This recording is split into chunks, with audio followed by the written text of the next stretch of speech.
Ayan mga ka-Josarap. Ayan, yung kapatid ko naglilinis siya. Dahil nga magtatapon daw kami ng mga gamit na hindi na ginagamit. Ewan ko kung ano yung mga nakita niya dito na itatapon na. Uy, hala guys! Ay hala, wag mo itapon yan. Diyos ko, mahal yan. Hala, wag mo tong itapon kasi kailangan pa natin yan. Ito din. Uy, hala guys! Diyos ko, wag mo tong itapon. Ako, very nice pa to. Itatapon mo na yan. Ang dami niya guys, mga itatapon. Diyos ko. Huwag mo yan itapon. Itabi mo yan. Diba sila dito sa bahay, tapon sila ng tapon, mga ka-Josarap. Ayan, tapos ako naman, pag nakita ko, ay, hala, huwag mong itapon yan kasi kailangan pa natin yan. Diba? Ito, tapon natin. Uy, hala guys. Diyos ko guys, itatapon na daw niya to guys. Samantalang yung bumili niya ako sa classmate ko, galing ng US yung mga gamit. Maganda pa to. Ito. Ay, hala. Uy, hala guys, itatapon na daw niya yan yung ano ng papa ko. Sa pulis. Uy, alam mo laban niya. Lalabahan lang yan, tapos itabi. Baka magagamit pa yan ni Edsel. O, diba, Rehis? Ayan. Naku, wag mong itapon yan. Itabi mo muna yan. Naku, ito. Uy, hala guys, itatapon na daw ito. Nilalagay sa...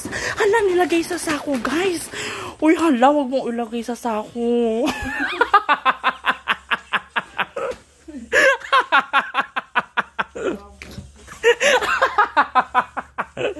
Hala, uy, hala guys, itatapon na daw niya. Diyos ko. Sa ibang bansa, dina-dumpster to, mga ka-Josarap. Ala, uy, alag, naku, galing yung ano, US, naku. Ito, alam mo, isang beses ko lang itong nasuot, tapos hinanap ko na, nawala. Nung nagpagawa kami ng bahay, yan, nalagay-lagay na sa sako. Ay, hala, itatapon na daw to guys. Uy, ayos pa to guys. Hala guys. Ay, naku mga ka-Josarap, itatapon na daw itong mga ganito ko, oh. Kasi hindi naman na ito magagamit ngayon, no. So, gusto ko sana ipamigay na lang kung sinong gagamit ng ganito. Ito yung pang COVID ward. Tapos ito, oh, mga ka-Josarap, yung boots ko dati, naku. Hala, mga ka-Josarap, ang dami talagang itatapon. Hala, guys. Hala, Diyos ko, yung mga gamit namin dati na nailagay na sa bag. Naku, uy, akin yan dati. Tatapon mo rin yan. Uy, maganda pa yan. Uy, hala, wag mong itapon yan. Diyos ko, maganda pa yan. Wag mong itapon yan. Hala, magaganda pa yan mga bag na yan. Itatapon mo na.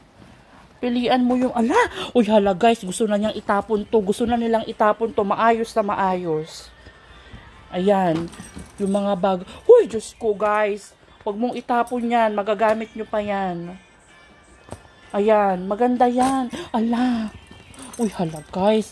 Ang ganda pa talaga nito. Walang gumagamit. Gusto nila itapon na. Naku, linisin nyo na lang. Tapos, gamitin ko ano yung magagamit. Ganyan. Dahil yung mga yan, mga bag ko yung mga yan. Uy, ayos pa yan. Hala guys, huwag mong itapon yan. Huwag mong itapon yan kasi vintage to. Ayos na ayos pa, oh.